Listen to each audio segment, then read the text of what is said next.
बरती शरीफ मैंने करी थी खाने काबा में। जब मैं उम्रे पे गया था ना, तब मैंने बरती शरीफ का अमल वहाँ किया था और दौरान तवाफ़ मैंने किया था इसके अमल। हाँ, दुआ बरती का अमल मैंने किया। मैंने सिर्फ अस्माए बरती पढ़े थे, इसकी अज़मियत के साथ पूरी नहीं पढ़ी थी मैंने। हाँ, वहाँ मैंने किया था इसका। वो आपके काफ़ी इसको जो है ना सही किया है, इसकी तरतीब, और काफ़ी जो है ना आप लोगों ने मिल के, मियां हुजूर ने, मुफ्ती अबू बकर और ये सब है। जी, मुफ्ती अबू बकर साहब ने बड़ा काम किया है सिलसिले के लिए, उनकी बड़ी खिदमात हैं। तो इसमें भी जो है ना इसके जो नुस्खे हैं, हाँ, उसमें गलती हैं और जो भी चीज़ें हैं वो काफ़ी। इसकी बाकायदा पूरी शरह लिखी थी उन्होंने, उसके बाकायदा उर्दू में पूरा तर्जुमा करके लेकर आए थे पूरा, मुफ्ती अबू बकर साहब दुआ बरती का, अस्माए बरती शरीफ के। और हिज़्बुल बहर पे भी उन्होंने बहुत काम किया है। मतलब उलमाए अहले सुन्नत व जमात के अंदर मकसद अगर देखा जाए ना, तो मुफ्ती अबू बकर साहब की बड़ी खिदमात हैं। हज़ारों की तादाद में तो उनके शागिर्द हैं। अच्छा, इनके पास से जो फारिग तहसील लोग होते थे ना, ये फिर उनकी रूहानी तरबियत करते थे और हिज़्बुल बहर की बाकायदा इजाज़त और फिर खिलाफतनामा उनको दिया करते थे। हिज़्बुल बहर की इनको खिलाफत इजाज़त देते। हाँ, हिज़्बुल बहर वो तो शुरू आपकी कई इजाज़त है। हाँ। और मुफ्ती अबू बकर साहब को जो ना मियाँ हुजूर के अलावा कई और बुज़ुर्गों से भी खिलाफत इजाज़त है। अच्छा। उनको शायद दिमश्क में और मिस्र में और सऊदी अरब में कुछ बुजुर्गान दीन हैं, उनसे इनको बाकायदा तौर पर खिलाफत इजाज़त दी और शादी ख़ानदान की हुई थी उनको। बहुत बड़े आलिम हैं। हाँ, मुफ्ती अबू बकर साहब का एक नाम है बड़ा उनका। लेकिन उन्होंने फरमाया था कि मियां हुजूर ने जो सूरह मुज़म्मिल की तफसीर बयान की ना, तो वो जो असल में हुआ ये था कि मुफ्ती अबू बकर साहब जो ना अपने ज़ाती काम के सिलसिले में आए थे मियां हुजूर के पास। सबसे पहले वो यहाँ पर आए थे मेरे पास, मेरी इनसे यहाँ मुलाकात हुई थी इसी जगह पर। अल्लामा यूसुफ साहब लेकर आए थे उनको। उसके बाद फिर हम जब मियां हुजूर के पास गए थे, तो मियां हुजूर ने हिज़्बुल बहर के बारे में बताया था और हिज़्बुल बहर से मियां हुजूर ने पूरा सलूक बयान किया था। तो वो उनकी निशित मियां हुजूर से जो थी ना, बस समझ लें वो उसके बाद से जो जुड़े वो आज तक जुड़े, उनसे निस्बत हो गई। और फिर उनको खिलाफत इजाज़त भी मियां हुजूर से हुई थी, मुफ्ती अबू बकर साहब। इब्तिदाई जो इजाज़त थी। हाँ, इब्तिदाई जो इजाज़त थी उनको हुई थी, लेकिन उन्होंने मेहनत भी बहुत करी है। हाँ, उन्होंने एक दफ़ा तय का रोज़ा भी रखा था। तय का रोज़ा समझते हैं ना, 3 दिन के बाद जो इफ्तार होती है, वो मुफ्ती अबू बकर साहब ने रखा था रोज़ा। हाँ, लेकिन उनकी हालत बुरी हो गई थी बता रहे थे। मियां हुजूर तो रोज़े से ही रहते थे। हाँ, मियां हुजूर तो रोज़े से रहते थे। हाँ, वो तय के रोज़े की ऐसी बातें हो रही थी, एक दाऊदी रोज़े की बातें हो रही थी और फिर तय के रोज़े की। अच्छा, मैंने दाऊदी रोज़े बहुत रखे हैं। दाऊदी रोज़े समझते हैं? ये होता है एक दिन छोड़ के एक दिन रोज़ा होता है। हाँ, एक दिन छोड़ के एक दिन रोज़ा रखते हैं। जो ताक तारीखें होती है ना, उसमें रोज़े रखते हैं और जुफ्त में नहीं रखते। यानी कि 1, 3, 5, 7 इसमें फिर एक तरतीबा रोज़े रखते हैं। ये दाऊद। अच्छा, ये बड़े कठिन होते हैं, ये बहुत मुश्किल होता है। ये एक तो है ना कि आप एक तरतीब में हैं और एक तरीके के साथ चल रहे हैं, आपको एक आदत पड़ी हुई है। सेट नहीं होती। हाँ, लेकिन एक दिन छोड़ के एक दिन ना वो तसलसल टूटता है। लेकिन इसकी तरतीब ही यही है। जब सूरह मुज़म्मिल का अमल किया था ना मैंने, उस वक़्त दाऊदी रोज़े रखवाए थे मियां हुजूर ने। और फिर दाऊदी रोज़े के बाद फिर ऐसा हुआ था कि फिर पूरे 2 साल के रोज़े रखवाए थे। सिर्फ ईद के दिन रोज़ा नहीं होता था बस, बाकी हर दिन रोज़े से होते थे। मियां हुजूर पहले बहुत सख्त है रियाज़त के मामले में। कितनी दफ़ा पढ़ना है अगर कोई पूछ ले? नहीं, हमें इतनी हिम्मत नहीं होती थी हम ये पूछें कि मियां हुजूर से कितनी दफ़ा पढ़ना है, कितनी दफ़ा नहीं पढ़ना। नहीं, उन्होंने कह दिया कि भाई ये पर्चा है तो बस ये याद कर लो आप।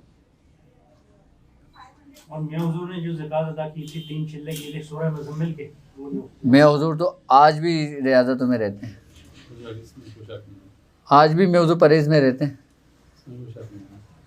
हाँ, तकरीबन मेरी बड़ी बहन की जो पैदाइश हुई थी सन 80 में हुई थी, तो मियां हुजूर ने सन 80 से मछली खाना छोड़ी थी।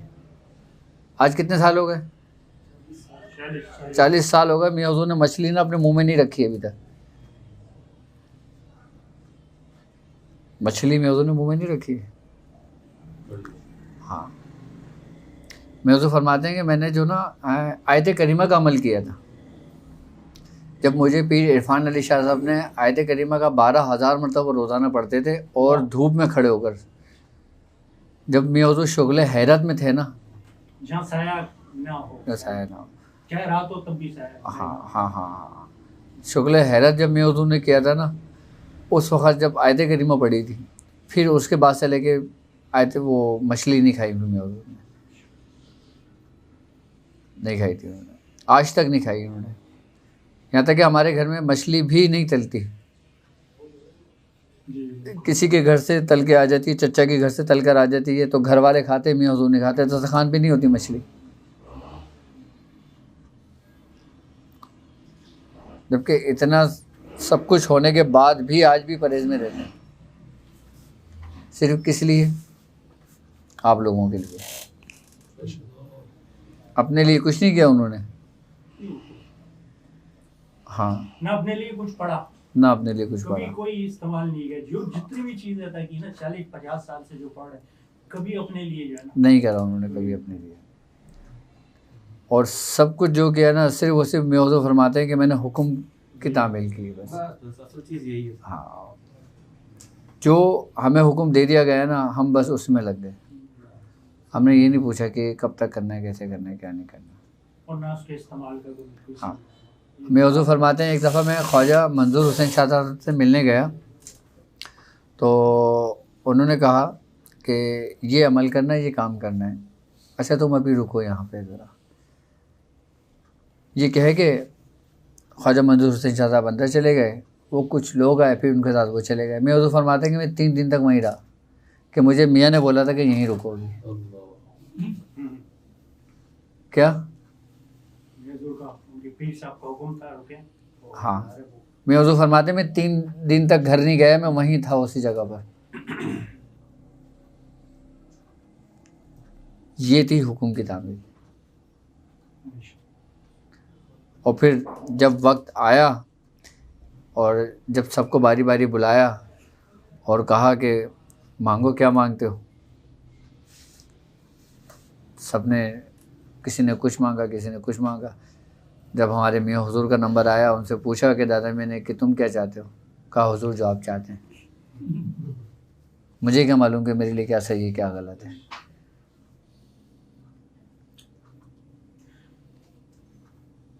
कश्फुल कुबूर के अमल में भी जब वो आए थे बुजुर्ग, बोले क्या चाहिए, क्या चाहते हो तुमने? हाँ, किस लिए पढ़ रहे हो? हाँ, बस पीर का हुक्म। पीर का हुक्म। और यहाँ अगर किसी से पूछ लो तो वो पूरी लिस्ट तैयार है। हमसे अगर पूछ हाँ, लो तो लिस्ट तैयार है पूरी। जबकि हमें हुजूर फरमाते हैं कि एक बादशाह था,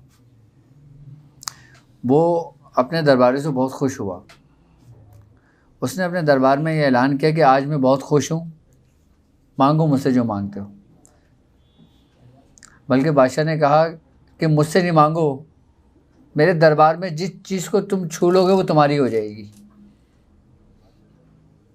अब दरबारी जो थे सारे, कोई तलवार की तरफ भागा, कोई सोने की किसी चीज़ के पास भागा, किसी ने किसी को हाथ लगाया। एक उसकी ग़ुलाम थी, वो खड़ी हुई बादशाह को तकती रही। तो बादशाह ने कहा तुम्हें कुछ नहीं चाहिए? उसने कहा बादशाह आप अपनी बात पे कायम रहेंगे? उसने कहा हाँ मैं कायम रहूँगा।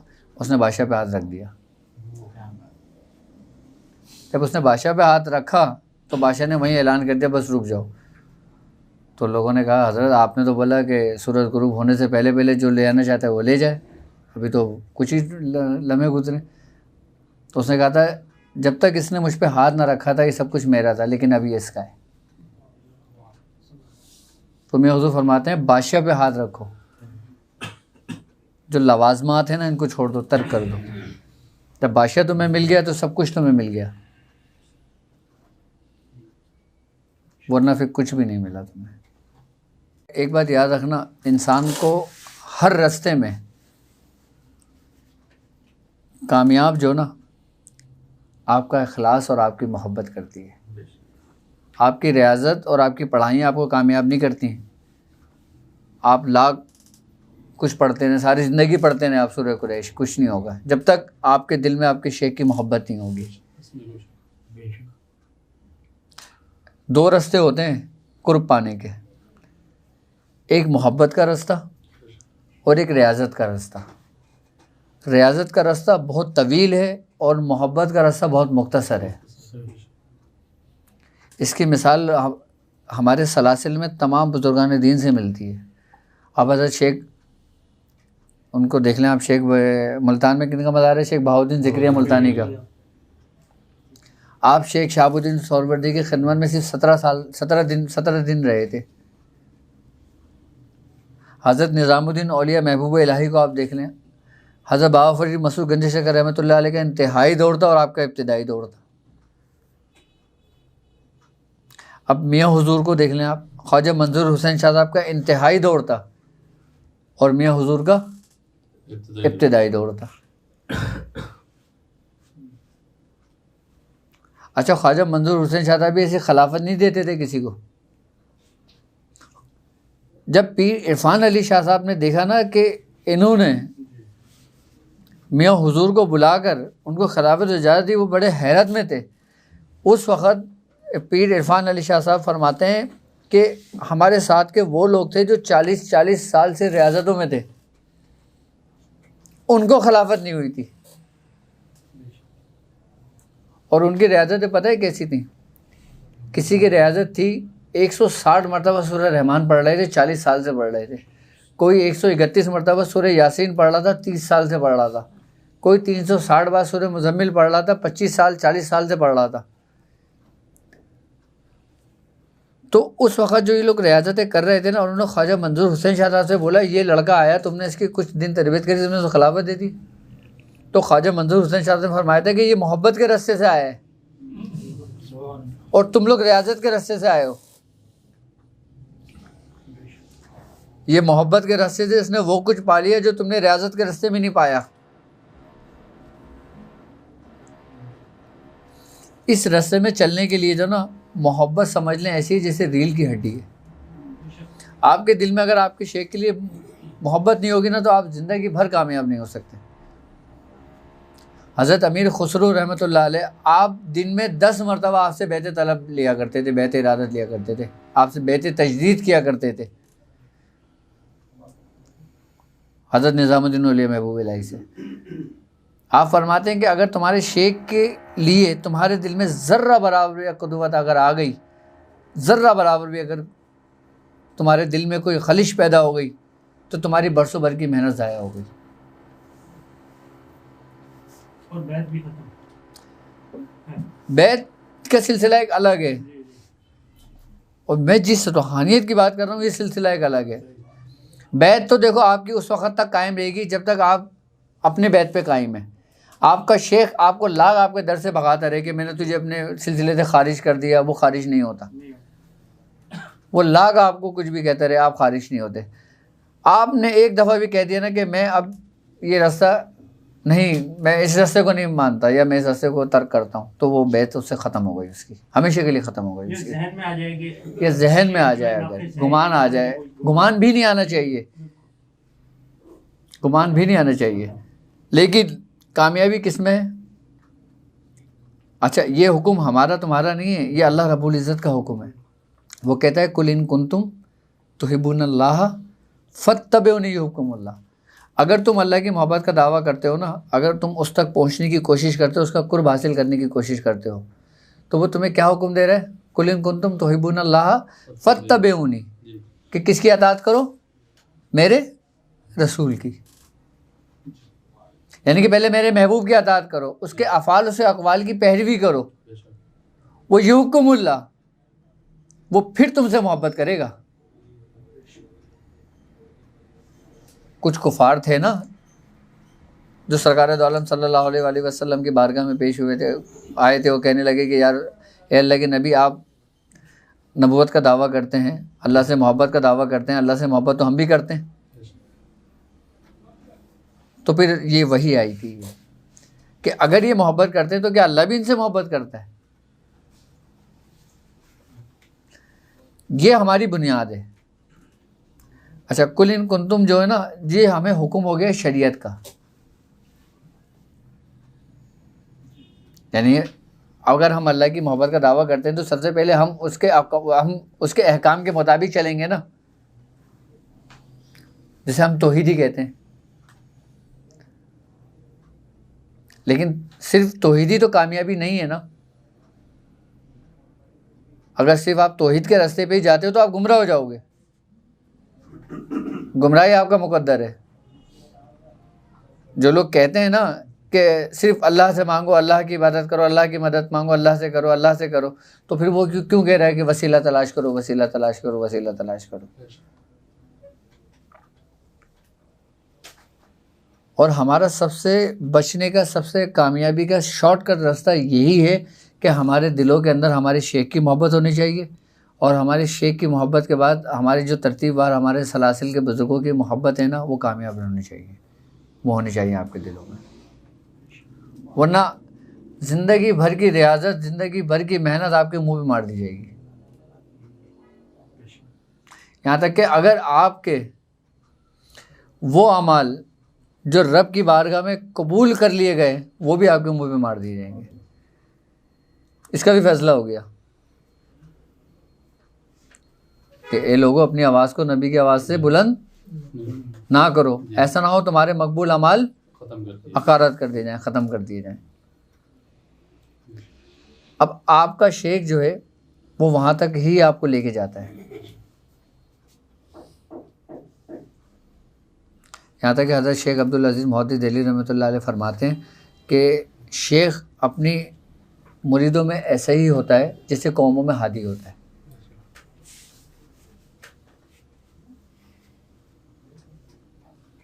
अगर आप उसका दामन पकड़कर आप चलते रहते हो, आप कामयाबी की तरफ जाओगे। जहाँ आपने उसका दामन अपने हाथ से छोड़ा, वहाँ गुमराह हो जाओगे आप। अच्छा, फिर आपको जीने के तरीके भी सिखा दिए और फिर रूहानियत पे चलने का कुलिया भी बता दिया। अच्छा, कामयाबी भी आपके हाथ में, नाकामी भी आपके हाथ में। अब हम बोलते हैं ना कि यार बस हम तो आ गए, अल्लाह ताला पता नहीं कबूल करे नहीं करे। नहीं, उसने तो हर हाल में कबूल ही कर ही लिया, तो आपको भेजा है ना भाई, उसने कबूल करा है तो आपको भेजा है ना। अब कामयाबी और नाकामी ये हमारे अपने अंदर के ख़यालात फासिदा हैं, जो हमारे अपने अंदर का जो गुमान है, जो हमारे अंदर के वसवसे हैं, ये हमारे अंदर इंतशार पैदा करते हैं। अब आप इसी से थोड़ा सा पीछे की तरफ आ जाओ कि जितने भी अंबिया कराम ने रियाज़तें करी हैं, जितने भी सहाबा कराम ने रियाज़तें करी हैं, जितने भी औलिया कराम ने रियाज़तें करी हैं, उन सब की बुनियाद क्या है? मुराक़बा, गौर व फिक्र, यकीन कामिल। उसके बाद ही तरक्की, उसके बाद ही कामयाबी हुई है ना। उससे पहले तो कुछ भी नहीं था। वरना उससे पहले तो कुछ लोग सरकार दो आलम सल्लल्लाहु अलैहि वसल्लम के पास आए और कहने लगे, ए अल्लाह के नबी, हम आप पर ईमान लाना चाहते हैं। आपने क्या कहा था कि यूँ ना कहो हम ईमान लाना चाहते हैं, यूँ कहो कि हम इस्लाम लाना चाहते हैं। ईमान हनूस तो तुम्हारे दिलों में भी दाखिल ही नहीं हुआ। यानी कि तुम्हें हिदायत मिली तो तुम इस्लाम के अंदर दाखिल हुए, लेकिन इस्लाम के अंदर दाखिल होना ही भी कामयाबी नहीं है उस वक़्त तक जब तक तुम अपने उन बुज़ुर्गों की रस्सी को ना थामो कि जो कामयाब लोग हुए। तुम्हारा दाखिल होना भी तुम्हारे लिए कोई फ़ायदेमंद साबित नहीं होगा। अब आज के दौर में अगर कोई काफिर मुसलमान होना चाहता है तो वो पहले सोचेगा कि मैं किस फ़िरके में हूँ। ऐसा ही है ना। वो बोलेगा यार ये इसमें तो ये है, इसमें तो ये है, इसमें तो ये है, इसमें तो ये है। फिर आखिर में बेचारा थका के क्या बोलेगा, मैं जाऊँ वहीं सही हूँ। तो ये हमें जो ना इन फ़िरकों के अंदर, इन गुरों के अंदर बांटा गया है। जबकि अगर सूफीज़म को अगर देखा जाए ना, बुजुर्गान दिन की तालीमात को अगर देखा जाए तो ये चीज़ से बिल्कुल मुबर्रा है इन तमाम फ़िरका वारियत से। आप हज़रत ख्वाजा मोइनुद्दीन चिश्ती को देखें, आपके घर के अंदर, आपके दरबार के अंदर हिंदू आया करते थे, आप किसी भी हिंदू को नहीं भगाते थे। ईसाई आते थे, यहूदी आते थे, मुसलमान आते थे, हर किस्म के लोग आपके धर्म के अंदर आते थे। आपने तो नहीं बोलता था तुम हिंदू हो तुम चले जाओ, तुम ईसाई हो तुम चले जाओ। आपने अपने इखलाक से, अपने किरदार से दीन फैलाया, कि जिसकी बरकत आज भी आपके रोज़े पर है, कि आज भी आपके रोज़े पे हिंदू सबसे ज़्यादा जाते हैं। जी, ये आपकी वो थी रियाजत और मेहनत। बल्कि जितने बिगड़े में उन पे तवज्जो ज़्यादा, हाँ, और जो सही है उनकी तवज्जो शेख की तरफ, और जो बिगड़े में शेख की तवज्जो उनकी तरफ। लेकिन हमें थोड़ा सा ना अपना किबला दुरुस्त करना होगा, अपने अंदर नरमी इख्तियार करनी पड़ेगी। अल्लाह ताला कुरान में कहते हैं ना, ए नबी तुम पर ये अल्लाह की बड़ी रहमत है कि तुम लोगों के लिए नरम मिजाज वाक़े हुए हो। अगर तुम सख्त दिलो तंद खो होते कि ये लोग तुम्हारे इर्द गिर्द किसे छट जाते।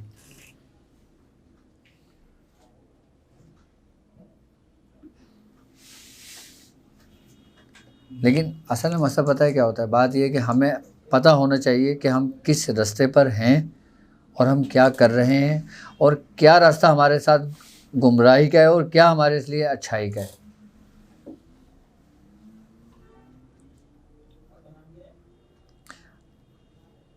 तो ये मोहब्बत ही इंसान को कामिल करती है। आप कुछ भी ना करो, आप कुछ भी ना पढ़ो, आप सिर्फ़ और सिर्फ क्या औलिया कराम से मोहब्बत रखो। अगर आपको कुछ भी पढ़ना नहीं आता ना, आप औलिया कराम के नाम याद कर लो।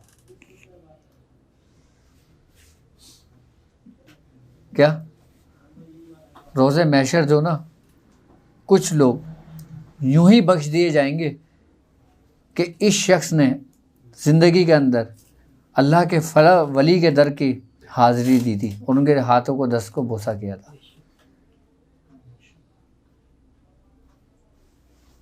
क्योंकि वो मकबूल बारगाह लोग थे। हम लोग उन्हीं के रास्ते पर हैं ना। अब जो हम लोग इतनी रियाजत, इतनी मेहनत कर रहे हैं, किस लिए कर रहे हैं? कि सिर्फ और सिर्फ इन चीज़ों को पाने के लिए। लेकिन मोहब्बत ने आपको पूरा कुलिया बता दिया। अब मोहब्बत भी आपके दिल में है, लेकिन आपके पास कोई रास्ता नहीं है। अब वो रास्ता क्या है? अब एक शख्स, आप किसी से भी पूछो, वो हर शख्स बोलेगा कि हाँ मैं मोहब्बत रखता हूँ। हर चीज़ की एक दलील होती है ना। फिर दलील उसके किरदार से साबित होती है, उसके फ़ेल से साबित होती है, उसके अक़वाल से साबित होती है, उसके अमाल से साबित होती है कि ये मोहब्बत में सच्चा है या ये सिर्फ दावा है।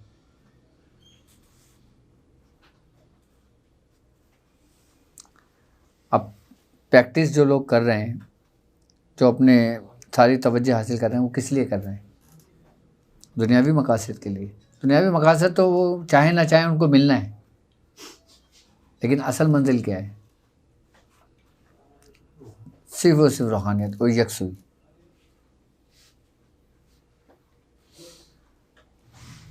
अच्छा, हमारी सूरह कुरैश की 313 की तादाद मुकम्मल हो गई है ना? बाकी 2-3 22 तारीख को खत्म हो जाएगी। 22 तारीख तक ख़त्म हो जाएगी ना? 22 तारीख को खत्म हो जाएगी। और आपने जो जमातुल अव्वल का बताया था ना, 9-10 जमातुल अव्वल तक। 10 जमातुल अव्वल की 25 तारीख हो गई। ये 25 तारीख को जमातुल अव्वल की हाँ तारीख होगी। हाँ हाँ 10 तारीख। अच्छा, जिन लोगों की जो 313 की तादाद 40 दिन मुकम्मल हो गई है ना, अब हम ज़कात की तरफ आएंगे सूरह कुरैश की। ठीक है। और सूरह कुरैश की ज़कात का तरीक़ाकार ये होगा कि इसमें थोड़ी सी सख्ती और थोड़ी सी पाबंदी होगी। ठीक है। अच्छा, अब तक हमने जो कुछ पढ़ा है ना, वो सिर्फ इसलिए करा था कि ताकि ये हमसे मानूस हो जाए। एक चीज़ हमारे प्रैक्टिस में रहती है ना, तो उसकी फ़ायदे उसके हमारे बातिन को हासिल हो रहे होते हैं।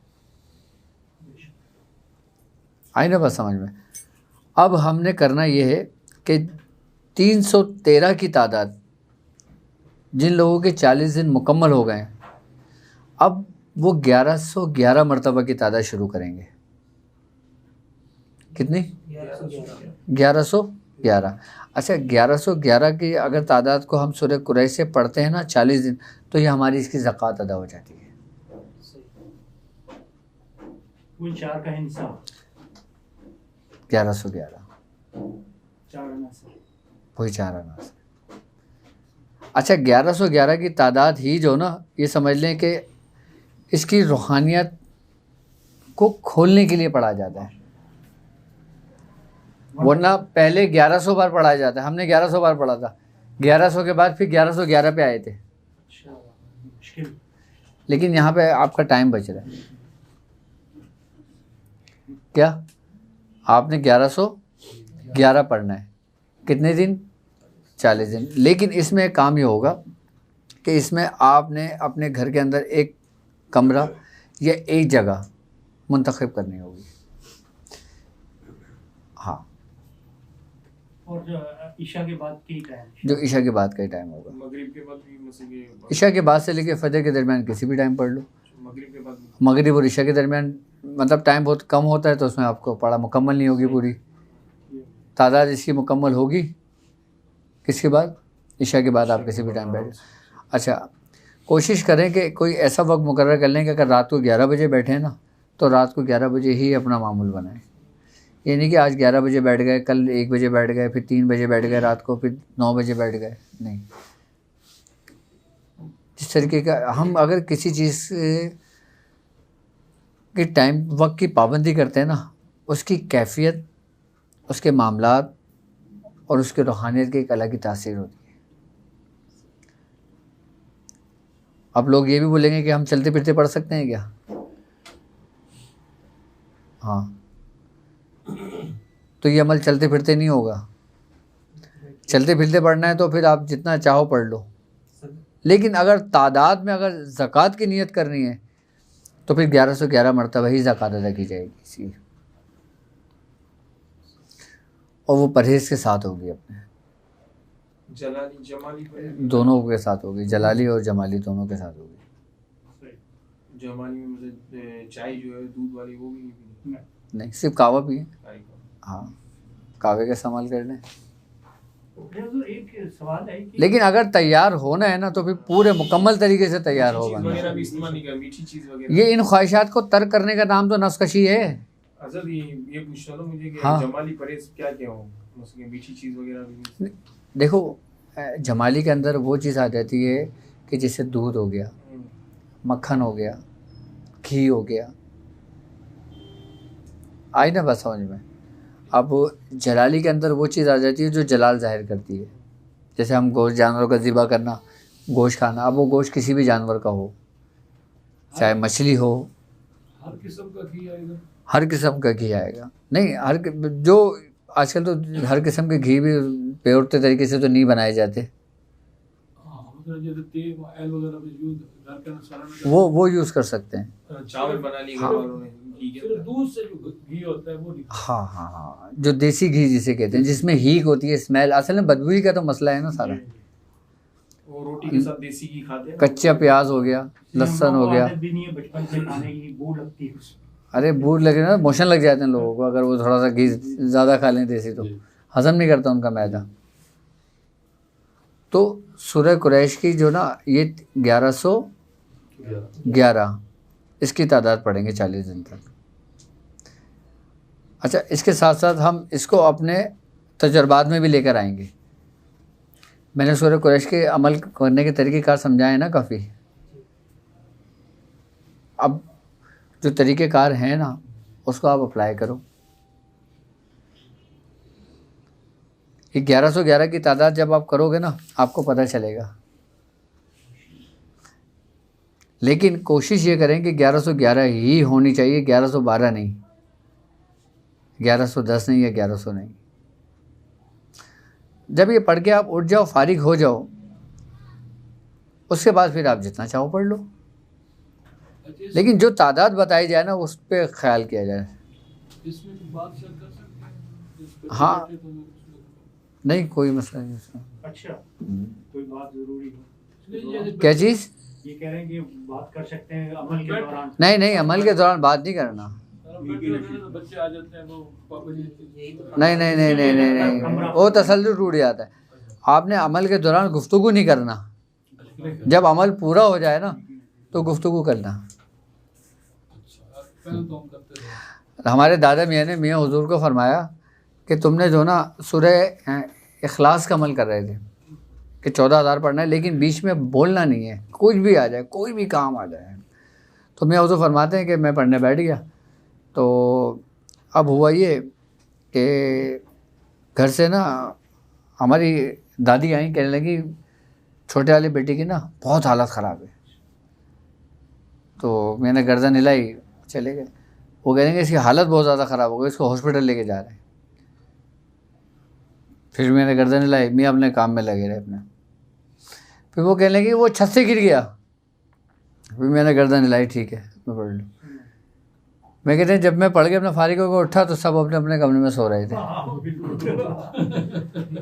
ये हाँ। देखें, अगर पापा बोल रहे हैं कि मैं उठ जाता, ये अमल भी ख़राब कर देते और सारी मेहनत ज़ाया हो जाती। मियां हुजूर को अंदाजा होगा कि ये जो है ना, यकीनन उनको अंदाज़ा होगा। ये जो है बहका है। हाँ, और ये बहकाते हैं ऐसे। और दुआए खास में भी वो जो और यहाँ तो लोग पढ़ रहे होते हैं, अगर वो दरवाजे पे आया तो वो आवाज़ लगा के बोल रहे होते हैं बेटा गेट तो खोल दो ज़रा।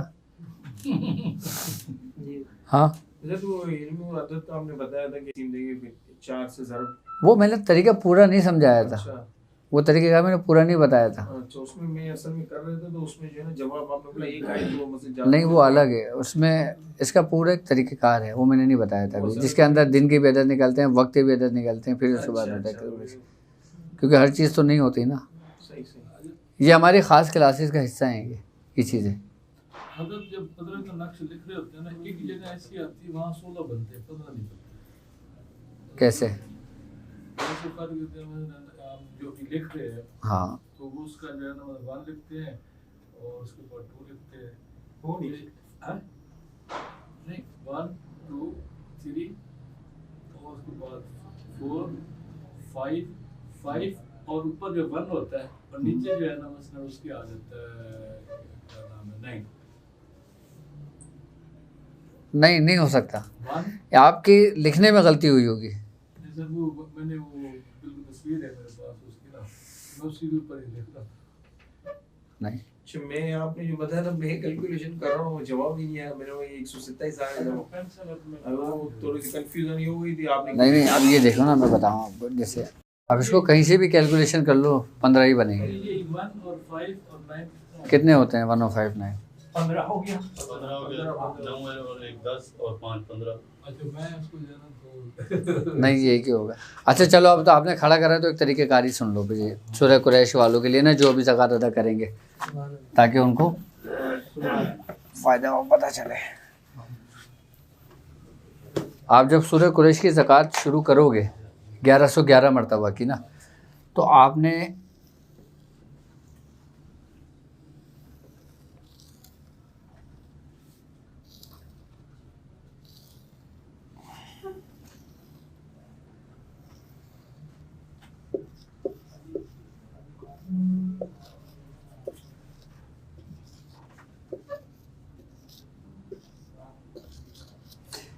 ऐसा नक्श लिखना है। आए तो देखें, आ रही है समझ में? ये खाना नहीं छोड़ देना है, 5 वाला खाना छोड़। 5 वाला खाना छोड़ देना है। क्यों? हजरात मैं आपको बताऊँ इसका।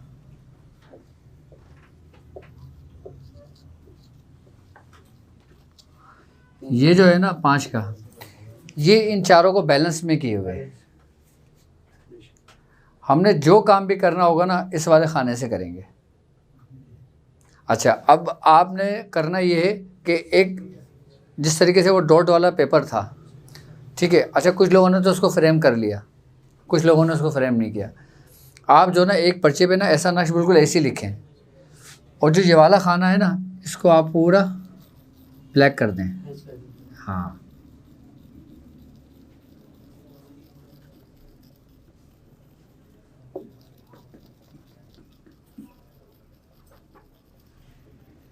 इसमें 5 नहीं लिखा हुआ, ये आपने पूरा ब्लैक कर देना है इसको कि ये वाइटनेस इसकी ख़त्म हो जाए।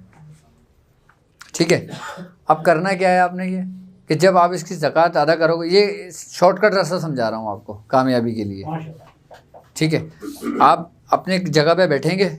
ठीक है, अब अपने मुसल्ले के सामने आपकी दीवार होगी, अगर दीवार नहीं है तो कोई एक स्टैंड बना लें। आपने इस गत्ते के अंदर फाड़ के ना इसको अपने सामने रख लेना है, आपने इसको फोकस करना है, डॉट की तरह, डॉट की तरह फोकस करना है इसको, खाली इस खाने को। ठीक है, और इस खाने को फोकस करना है और फिर आंख बंद कर लेनी है, सूरह कुरैश पढ़ना है। अपनी 1100 की तादाद मुकम्मल कर लेना है, इसे 1111 की। फिर आप आंख खोलेंगे, फिर आपकी नज़र इसी पे जाएगी। इससे आपको 2 फ़ायदे होंगे।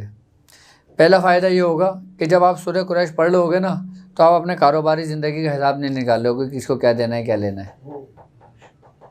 दूसरा, आपके घर में दूसरा कोई ख्याल नहीं आएगा कि यार मुझे सुबह यहाँ मीटिंग में जाना है, शाम में ये करना है, मुझे रात में ये करना है, मुझे ये करना है। ये सारे ख़यालात आप ख़त्म हो जाएंगे।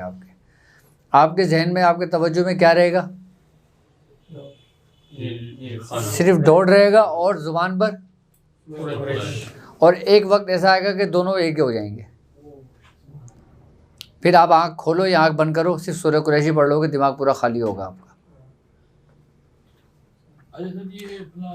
अब इसका फ़ायदा क्या होगा आपको इसका फ़ायदा क्या होगा? जिस तरीके से डॉट के अंदर जो सराउंडिंग में जो रोशनी नज़र आई है ना, ये पूरा वाइट हो जाएगा। किसके ज़रिए? आपकी तवज्जो के ज़रिए। हाँ, ये एज इट इज़ रहेगा सब, इसमें से रोशनी फूटेगी। ये सब किसके ज़रिए होगा? तवज्जो के ज़रिए। ज़ुबान आपकी कलाम कर रही है, आंखें आपकी सिर्फ एक ही चीज़ को देख रही हैं। ठीक है, फिर इसी के ज़रिए, इसी खाने के ज़रिए जब आपको ये अमल करते हुए कुछ दिन गुजरेंगे ना, आप इसी के ज़रिए इस्तिखारा भी कर सकते हो। कैसे? तवज्जो के ज़रिए। आप शुरू में जहन में आएगा, बाकी सब कुछ इसी में आएगा। फिर आप सूरह कुरैश को क्या समझते हो? अभी सूरह कुरैश हम सादी पढ़ रहे हैं, फिर जब हम इसके अंदर देखने के लिए पढ़ेंगे ना, फिर वो अस्माए मुबारक के साथ पढ़ेंगे। बामोक्कल अलग है, अस्माए इलाही के साथ पढ़ेंगे, क्योंकि हर चीज़ का एक तरीक़ेकार है ना, और हर तरीक़ेकार मख्फी रखा हुआ है। लेकिन हर तरीक़ेकार तक पहुंचने के लिए हमें एक कठिन सफ़र से गुजरना होगा ना, जभी तो हमें किसी चीज़ की अहमियत पता चलेगी ना। अगर अभी मैंने सबको बता दिया, अगर करने बैठोगे कुछ भी नहीं होगा, फ़ायदा भी नहीं होगा कोई, और होगा भी नहीं कुछ। की मशक्क़त जो है समझ में आ रहा है। डॉट जो है ना आपका एक ऐसी है कि वो बस अजूबा है। ये डॉट है ही अजूबा, इसमें सारे अजायबात मौजूद हैं। दूसरी एक और चीज़ अजूबा, हाँ, तवज्जो जो है आपकी ना, वो भी इसी के बराबर अजूबा। असल में ये हमारे सिलसिले की तवज्जो है, ये हमारे सिलसिले की इजाज़त है, ये हमारे ख़ानदान का फैज़ है। इसके ज़रिए खाली आप सब कुछ कर सकते हो। आप थोड़ा सा मेहनत रियाजत कर लो, किसके ऊपर? सूरह कुरैश के ऊपर और इसके ऊपर। जब इस पर रियाजत हो जाएगी ना, पहले तो आप इसके अजायबात देखोगे खुद, दूसरा नहीं देख सकता। फिर जब वक्त गुजरेगा ना, आपके अंदर, आपके अमल में पुख्तगी आएगी, आपके जहन में पुख्तगी आएगी, फिर आप जिसको चाहो उसको दिखा सकते हो। सुभान अल्लाह। और अगर डायरेक्ट दिखाना चाहो तो ना आपको नज़र आएगा ना उसको नज़र आएगा। अच्छा, अभी बैठे बैठे में से पहले इसको देख के आँख के बंद कर लेंगे, तसव्वुर में फिर सूरह कुरैश पढ़ना। सूरह कुरैश पढ़ते रहें, तसव्वुर में यही चीज़ होगी साहब। तसव्वुर में ये, अच्छा, ये होने से फ़ायदा क्या होगा? आपका जहन बिल्कुल ना एक जगह होगा, कहीं भी नहीं पढ़ के। अब जो लोग सूरह कुरैश चलते फिरते पढ़ेंगे वो कैसे करेंगे बेचारे? और इससे इसरार भी मजबूत हो जाएगा। लेकिन चलते फिरते सूरह कुरैश नहीं पढ़ना, मतलब आप पहले अपना अमल मुकम्मल कर लें, फिर चलते फिरते जितना चाहें सूरह कुरैश पढ़ें, वो मना नहीं है, लेकिन अमल करना चलते फिरते ये नहीं हो सकता। क्योंकि अगर ऐसा होता ना तो बुजुर्गान दिन 40-40 साल जंगलों में नहीं गुजारते, एक कमरे में नहीं गुजारते। सालों की रियाजत में मेहनत ऐसी नहीं होती। तो हज़रत जी मस्जिद में भी हो सकती है? ये मस्जिद में भी हो सकता है, और मस्जिद में जल्दी कामयाबी है, कब्रिस्तान में जल्दी कामयाबी है बनिस्बत घर के। कब्रिस्तान में अगर करें तो उजाले में करना इसलिए पड़ेगा कि नजर आए ना, देखते हुए। नजर आता है। हाँ, आप क्या नाम है, चिराग जलाएं, उसकी रोशनी में भी नजर आएगा आपको। लेकिन होगा सब कुछ इसी के अंदर। सूरह कुरैश को आप पढ़ना 1111 बार करेंगे ना, आप ये सामने रखें, इसको फोकस करें, आप पढ़ना शुरू करें। जब जितना देख सकते हैं आप देखें, उसके बाद आंखें बंद कर लें, फिर पढ़ना शुरू कर दें। फिर आप अपने तवज्जो के जरिए जो ना इस खाने के अंदर पूरी सूरह कुरैश भी लिख लोगे। हाँ, सिर्फ अपनी यकसुई के जरिए, अपने तवज्जो के जरिए। दूसरे जो अमल होते हैं ना, बच्चे को दिखा रहे हैं ये वो, तो देखिए ना, खुद तो नहीं देख सकते उसमें, इसमें तो आप खुद देख रहे हैं, ये तो बहुत बड़ी इसमें बात है। खुद देख रहे हैं असल आप। बात तो ये बहुत आगे चीज बताती है, बहुत आगे का मामला। असल में मसला पता है क्या है? मसला ये कि जब तक ये कुछ देखेंगे नहीं ना, तो ये लोग आगे नहीं बढ़ेंगे। अंदाजा नहीं। हाँ, लोगों को दिलचस्पी और बढ़ेगी। बिल्कुल। आपका जो डॉट का है, आपने फरमाया था हाँ 3 महीने, अब ये इतना बज़ाहिर बोरिंग काम लगता है कि 3 महीने तक कुछ भी नहीं होगा तो बंदा तो कुछ करे ही नहीं, लेकिन हाँ। आपकी तवज्जो की वजह से जो है ना, पहली दफा में चंद सेकंडों में वो आ गया था, सिर्फ तवज्जो। जी जी, लोगों फिर जो है ना दिलचस्पी बढ़ती है कि आप जो है ना वो इसको लोगों को 2-3 दिन करने में होता है तो लोगों को जाहिर होने शुरू हो जाती हैं रोशनियाँ। ये क्या है? ये आप डॉट के अलावा किसी और चीज़ पे कर लो। ये इजाज़त है बुज़ुर्गों की कि जिन्होंने इसके ऊपर मेहनतें करी हैं, जिन्होंने उसके ऊपर रियाजतें करी हैं। सीना मसीना चल। हाँ, ये नहीं कि किताब ये- में आप देख के जो है वो किताब में इतनी तफसीलें नहीं मिलेंगी आपको। नहीं, वो नहीं होगी इजाज़त वाली बात असल में। असल में बात पता है आपको क्या होती है कि जो लोग किताबों से देख के पढ़ते हैं ना, या किसी की सुन के पढ़ते हैं, वो यकीनन रुजत के मामले में आ जाते हैं। हाँ, नश की तरतीब हमें पिछले में बताई थी, ये जो अदद निकलते हैं, जो मसीह मेरा नाम है उसके पूरा अदद निकल, उसको नश में जो तरतीब देंगे, वो बात की बात है ना, स्टेप बाय स्टेप चलेंगे ना। असल में मैं ये चाह रहा हूँ, अभी अभी हमारा जो ना सिर्फ और सिर्फ इब्तिदाई हाल चल रहा है। इब्तिदाई हाल क्या है? सिर्फ डॉट प्रैक्टिस और सूरह कुरैश की पढ़ना, उसको प्रैक्टिस करना, उसका अमल करना। आई बात समझ में? ये हमारी इब्तिदा बुनियाद है। आई बात समझ में? अभी जब हम इसके बाद दाखिल होंगे ना, तो हम पूरे निसाब के साथ होंगे, पूरे असबाक के साथ होंगे, एक तरतीब के साथ होंगे ख़ास। अभी तो हमने पूरे एक हमने तो एक तरीके से अगर देखा जाए एक बीज बोया है ना, एक पूरा ग्राउंड बना है ना। अब जब ग्राउंड बन जाएगा उसके बाद फिर आपको जब सारा निसाब मिल जाएगा, सारा असबाग आपको मिल जाएंगे, सारे तरीक़ेकार मिल जाएंगे, फिर आप स्टेप बाय स्टेप चलना शुरू करोगे ना। लेकिन मेरे बताए हुए तरीके, मेरा बताया हुआ निसाब वो सब के लिए एक जैसा होगा। ये नहीं कि ये सूरह मुज़म्मिल कर रहे हैं, ये नादेली कर रहे हैं, ये सूरह नास पढ़ रहे हैं, ये सूरह काफिरून पढ़ रहे हैं, ये सूरह बकरा पढ़ रहे हैं। नहीं, मेरे साथ चलने वाले लोग जो ना सिर्फ सूरह कुरैश पे चलेंगे। उसका फ़ायदा क्या होगा?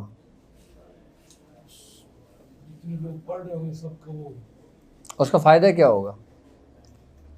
सूरह कुरैश का लश्कर, उसका फ़ायदा ये होगा कि आप मेहनत कर रहे हो ना, तो एक ही जगह पे इतनी मेहनत करो कि वहीं से आपको पानी मिले, वहीं से आपको तेल निकले, वहीं से आपका सब कुछ हो। आप 10 जगह खड्डे क्यों खोदो? सिर्फ एक जगह क्यों नहीं खोदोगे? अच्छा, ये नक्श जो होते हैं ना, ये सब सिर्फ और सिर्फ ये समझ लें कि तुलस्मात का काम करते हैं फिर एक वक्त में आके। हाँ, असल चीज़ जो आपको देनी है ना, वो देनी है तवज्जो का इल्म। जिसके ज़रिए अगर इसका सही इस्तेमाल किया जाए तो ये आपको आपके रब का कुर्ब दे देती है, और अगर इसका गलत इस्तेमाल किया जाए तो ये शैतान के करीब ले जाती है और शैतान का कुर्ब इसको मिल जाता है। यानी कि एक तरफ अगर देखा जाए तो ये इंसान शैतानियत की तरफ चला जाता है, और अगर इस रास्ते पर हो तो ये रूहानियत की तरफ चला जाता है। दोनों चीजें, एक तरफ हक खड़ा हुआ है, एक तरफ बातिल। हक और बातिल तो हमेशा अज़ल से साथ है। वही बात आ रही लेकिन शेख से राब्ता जो है सिर्फ एक बारीक सी लकीर का फ़र्क है, है जी। सिर्फ एक लकीर का फ़र्क है, बारीक सा, बस। मैंने बताया ना आपको कबाला जादू को जो जिक्र किया था मैंने, कि जिसके बारे में मैंने बताया कि कबाला जादू किस तरीके से करते हैं, वो क्या है, वो यही तो तवज्जो है।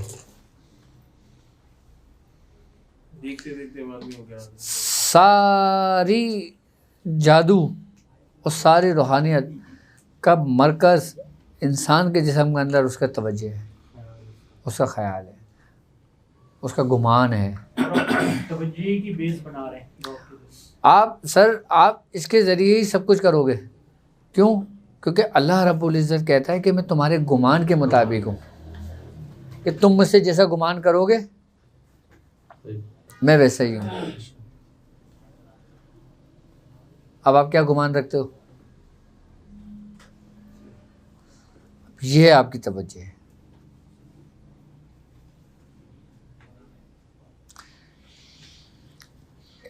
इस रास्ते पे चलते हुए एक वक्त ऐसा आता है इंसान के ऊपर कि वो सिर्फ तवज्जो के ज़रिए सब कुछ मामला सारे देख रहा होता है, सबके हाल से वाकिफ़ होता है।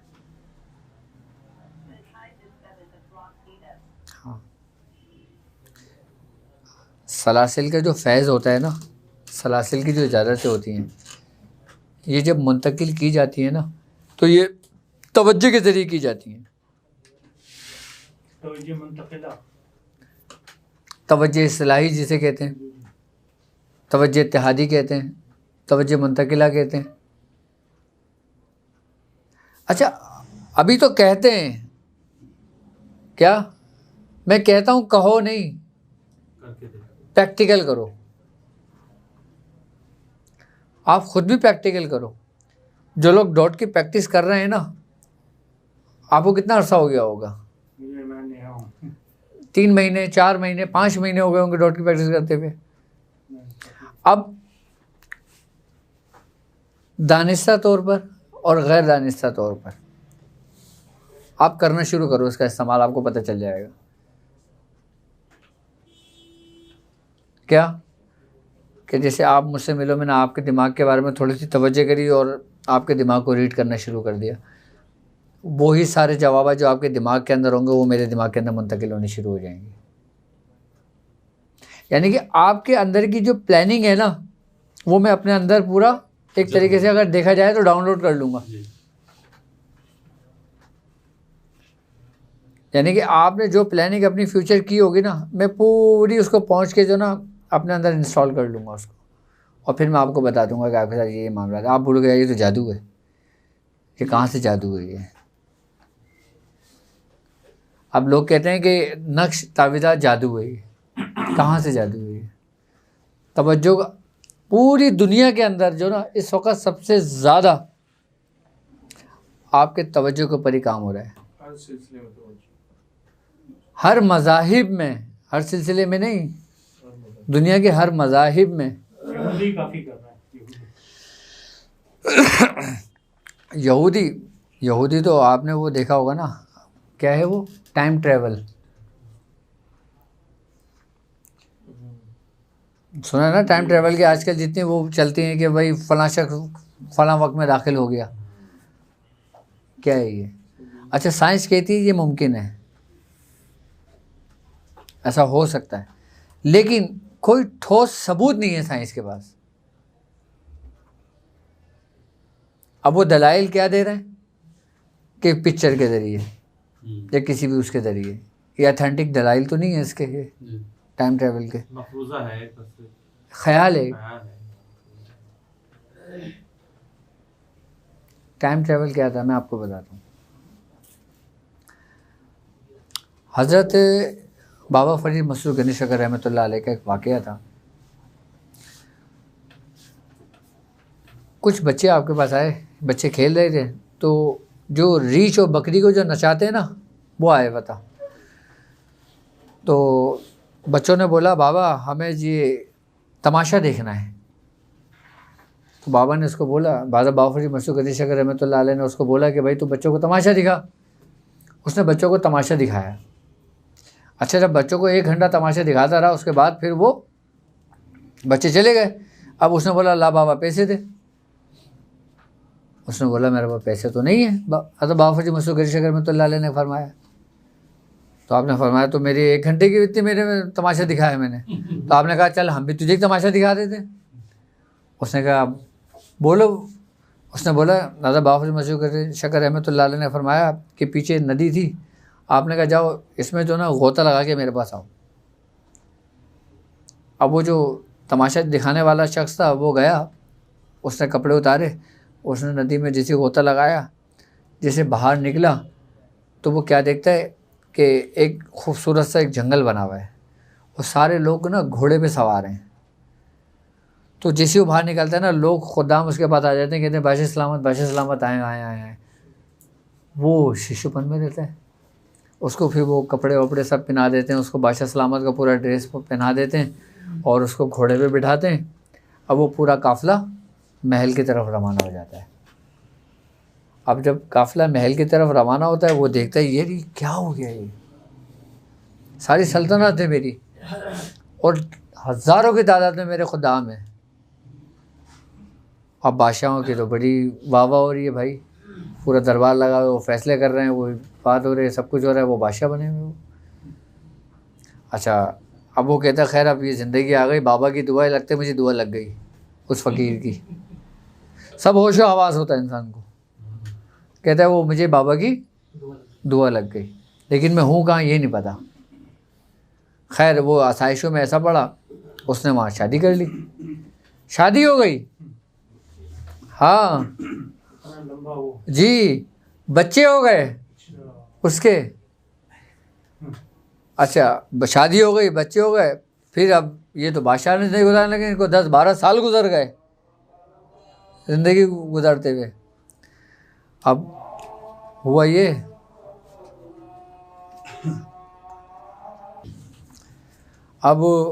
उसने बोला, बादशाह ने फैसला किया भाई अब हम जो ना शिकार पे जाएंगे, शिकार खेलने। अब वो शिकार खेलने जब जाते हैं तो धूप हो जाती है। अब वो कहते हैं कि भाई अब मैं थोड़ा सा गुस्ल कर लूँ, नदी है। बादशाह सलामत कपड़े उतारते हैं, नदी के अंदर जैसे गोताजन होते हैं, और जब वो बाहर निकलते हैं तो देखते हैं वहीं खड़े हुए जहाँ पे वो बाबा बैठे हुए थे। अब वो मारी चीख, वो बेहोश हो गया वो शख्स, और उठ कर कह रहा मेरे बीवी बच्चे, मेरी सल्तनत, मेरी बादशाहत कहाँ गई सब। तो हज़रत बाबा फरीद मशहूर कदी शकर रहमतुल्लाह अलैह मुस्कुराए। आपने फरमाया एक तमाशा तूने दिखाया था, एक तमाशा हमने दिखा दिया, अब दोनों का हिसाब किताब बराबर, अब कोई लेन देन नहीं है। सारा ख्याल का करिश्मा है। ये सारा, अच्छा चलो ये ख्याल तो उनका था, इसके साथ क्या मामला थे? ख्याल इतना हावी कर दिया था ना, मुंतकिल मुंतकिल, हावी कर दिया। हाँ, जैसे शेख अपने मुरीद पर शेख अपने मुरीद में तो तवज्जो मुंतकिल करता है। तवज्जो मुंतकिल। ये असर में आप बहुत आगे लेके जा रहे हैं। कितनी बड़ी हाँ है ये तो बात बहुत जबरदस्त जी समझने के लिए है, जी बेहतरीन मिसाल है। जी जी। अच्छा, टाइम ट्रैवल भी जो ना, यही चीज़। मैं आपको बताऊं, टाइम ट्रैवल भी जो ना, ये समझ लें कि इसी की मोहताज है। किसकी? तवज्जो की। लोग समझते हैं कि कोई मशीन बनेगी, वो मशीन में जाएंगे, मशीन स्पीड में जाएगी और वो दूसरी दुनिया में दाखिल हो जाएंगे। ये लोगों का कॉन्सेप्ट है। जिस तरीके से लोग दूसरे जगहों पे जाते हैं, जैसे चांद पे चले गए, मश्तरी पे चले गए, सैयारों पे चले गए,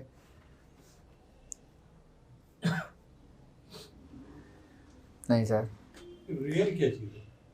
क्या चीज़? रियल क्या इसकी हकीकत क्या है? नहीं नहीं, एक तो इमेजिनरी चीज़ हो गई, फिर रियल क्या चीज़ है? क्या ये रियल भी जो है इमेजिन है, जो अभी है? रियल तुम्हारी रब की ज़ात है बस। तब मीन ओके, तो ये हाँ। सब कुछ जो हो रहा है ये भी ये सब एक तमाशा है। भाई मैं हुज़ूर फरमाते हैं कि हदीस कुदसी है ना वो, कि मैं एक छुपा हुआ ख़जाना था जी कि मैंने चाहा मैं जाना चाहूँ, और फिर उसने इंसान को बनाया, ये कायनात तख्लीक करी तो कायनात बनाई सारी। अच्छा, इंसान का असल घर ये दुनिया नहीं है।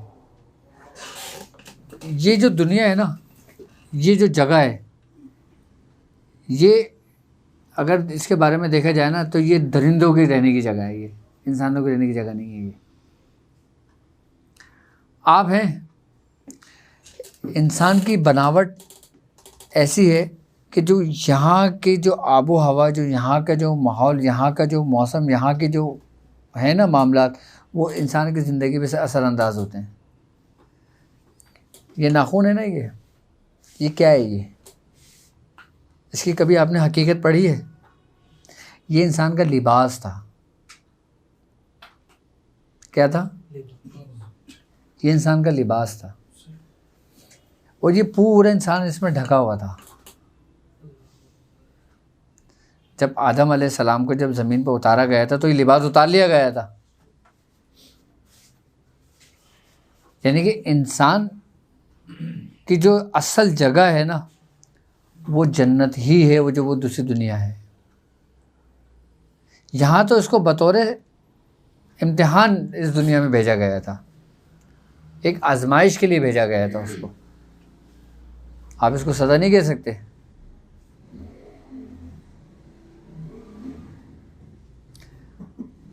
अब इस इम्तिहान में जो कामयाब हुए वो अपने असल मंजिल की जानिब चले गए, और जो नाकाम हुए वो असफल की जानिब से लौट गए। यहाँ से लौटना सब ने, ये सब चीज़ ख़त्म हो जानी है। असल जगह ये नहीं है, असल हकीकत ये नहीं है, ये कुछ भी नहीं। ये तो ऐसा है कि जैसे इंसान सो रहा है और सोते हुए से किसी को उठा दिया, उसकी आँख खुली, असल वो समझेगा कि हकीकत ये, जबकि हकीकत क्या थी। हम समझते हैं बच्चा जब रोता है, जब दुनिया में पैदा होता है, तो हम समझते हैं कि बच्चा असल दुनिया में आया है, जबकि वो असल दुनिया में नहीं आता। असल दुनिया में तो दाखिल होता है जब वो जाता है, लौटता है, जब मरता है, वो उसकी आँख बंद होती है। हम बात कर रहे थे टाइम ट्रेवल की। टाइम ट्रेवल जो ना, इसके बारे में अगर देखा जाए ना, तो इसकी बुनियाद ही कंसंट्रेशन है, और इसके ऊपर ही सबसे ज़्यादा यहूदी रियाजत कर रहा है, मेहनत कर रहा है इसे तवज्जो हासिल करने के लिए। आप खाली अपने तवज्जो के ज़रिए, अपनी सोच के ज़रिए, क्या आप किसी भी चीज़ को क्रिएट कर सकते हो, तख्लीक कर सकते हो, बना सकते हो किसी भी चीज़ को। आप क्या समझते हो कि जिस दौर में आप हो, ये सबसे ज़्यादा कामयाबी का, तरक्की का दौर है? नहीं, इस दौर में तो कोई तरक्की ही नहीं हुई। जो तरक्की आज से हज़ारों साल पहले हुई है, आज की रिपोर्ट है, वो मरीख के ऊपर वो जो तस्वीरें आई हैं, जो अभी पहुंची हैं, उसमें क्या कहा जा रहा है कि अहराम मिस्र की बाकायदा तस्वीरें मौजूद हैं वहाँ पर, और वहाँ पे बाकायदा किसकी ज़िंदगी के आसार मिले। आप क्या समझते हैं कि आज के दौर की तख्लीक है क्या?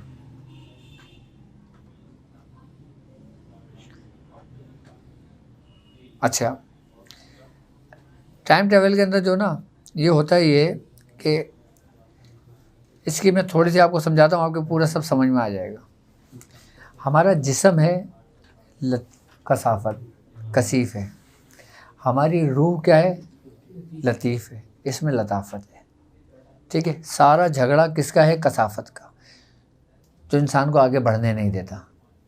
लेकिन रूह इस चीज़ से बिल्कुल मुबर्रा है, वो बिल्कुल बारीक है, वो हर जगह सैर कर जाती है। जैसे आप सो रहे हैं, आपकी रूह निकल गई, उसने सैर करी, आपकी आँख भी नहीं खुली और आपके जिस्म के अंदर मुंतकिल हो गई। अच्छा, ये एक ऐसा प्रोसेस है जो ये कुदरती प्रोसेस है, ठीक है। अब आप इसको अपने इख्तियार से करते हैं। अपने इख्तियार से कैसे करेंगे आप? सबसे पहले आप अपने अंदर एक रियाज़त करेंगे, तवज्जो के ज़रिए नफ्स कशी करेंगे। जब नफ्स कशी करने के बाद जब आपको ज़िक्र तालीम किया जाता है, जब आप नफ्स से रूह की तरफ का सफ़र करते हैं, उसके बाद रूह को बाकायदा आपके ताबे कर दिया जाता है, फिर आप उससे सफ़र कर सकते हैं। जैसे बुजुर्गान दीन ने किया है। अब एक बुज़ुर्ग को एक ही वक्त में 70 जगहों पर देखा गया है। ये क्या है? ये है टाइम ट्रैवल। क्या है? ये है असल। उनकी रूह 70 जगहों पे आ जाती है। 70 जगहों पे सफ़र करती है। 70 जगह तो कम से कम बताया है मैंने आपको, यानी कि यहाँ भी है, बाहर भी हैं, लंदन में भी हैं, यूएसए में भी है, खाने काबा में भी है।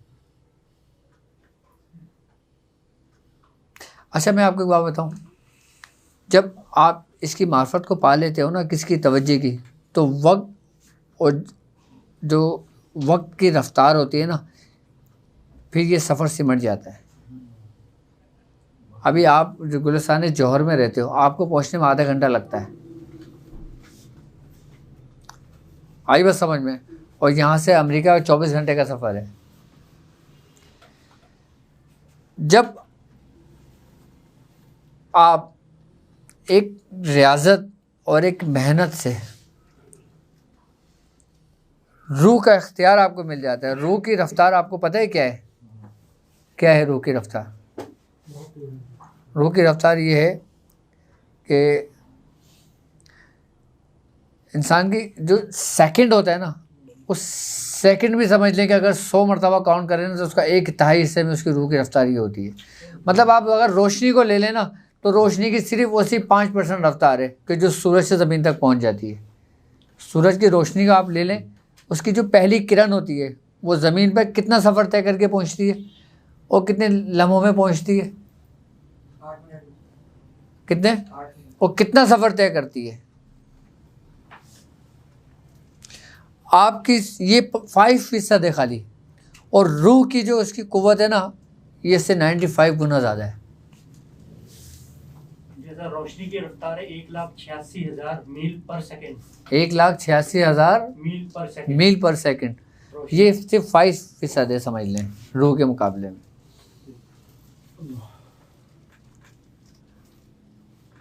फिर अच्छा, इसकी बुनियाद, टाइम ट्रैवल की भी बुनियाद, ये भी मेडिटेशन, तवज्जो ही है, यही डॉट है इसकी बुनियाद। चलना यहीं से है, गाड़ी आपकी यहीं से स्टार्ट होनी है। आपको गाड़ी मिल गई है, अब फ्यूल आपने डालना है। फ्यूल क्या है? आपका टाइम, आपकी मेहनत, आपकी रियाजत, आपकी मुशक्क़त, आपके साथ जो मसाइल पेश आ रहे हैं, वो सब कुछ वो फ्यूल हैं। यानी कि शेख ने तो आपको गाड़ी दे दी है, अब वो चलेगी कैसे?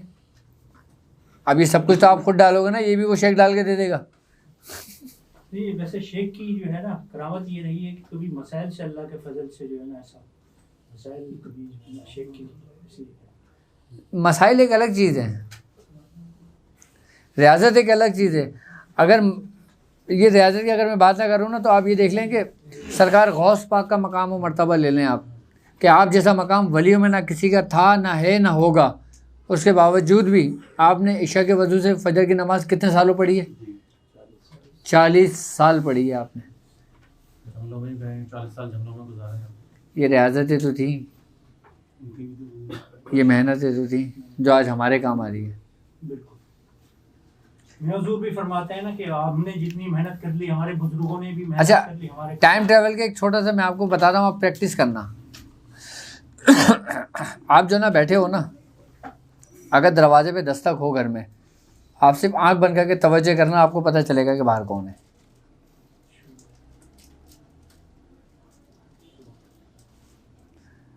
आप प्रैक्टिस कर रहे हो ना, आप प्रैक्टिस करते हुए ना घर में बैठना, लाइट जलाना हो ना, आप तवज्जो से कहना कि लाइट जले, लाइट जल जाएगी। तो ये कोई जिन आगे जला के जाएगा क्या? आप अभी अपनी रूहानी क़ुव्वतों को क्या समझते हो?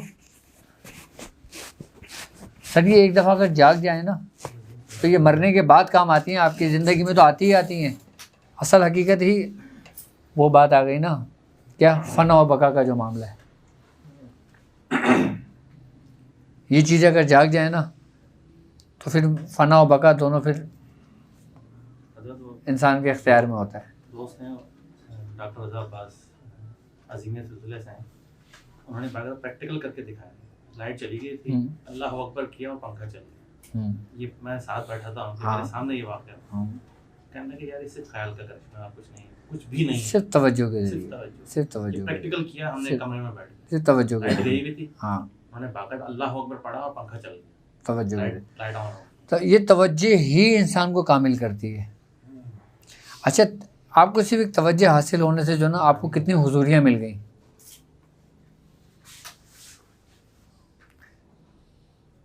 आपको नमाज में सुकून मिल गया, यकसुई हासिल हो गई आपको, आपको फिर मिराज हासिल हो गई नमाज में, और क्या चाहिए। एक वक्त जब वो इस रास्ते से, इस रास्ते में दाखिल हुए थे ना, तो हमने मियाँ हुजूर से ये कहा था कि हमने तो सारे साल ज़ाया कर दिए अपने, 6-7 साल। असल तो ये था क्या, 6-7 साल हमने ज़ाया कर दिए। मैंने कहा ज़ाया कुछ नहीं होता, इसके बगैर यहाँ तक भी नहीं पहुँचते।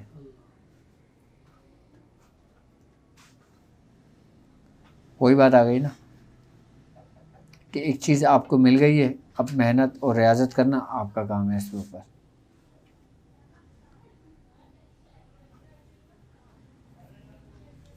ठीक है, चलो इंशाअल्लाह अल्लाह ताला का।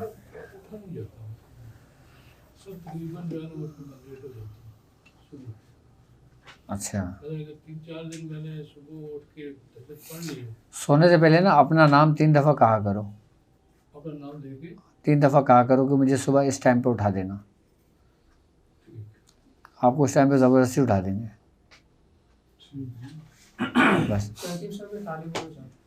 अल्लाह पाक कबूल करना है।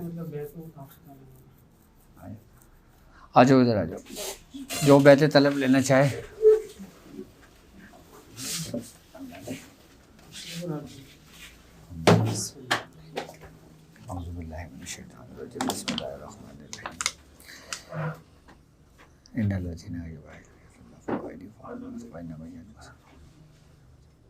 कहो मैं ईमान लाया अल्लाह पर, अल्लाह के रसूलों पर, मलाइका पर, जन्नत पर, दोज़ख पर, नेकी पर, बदी पर,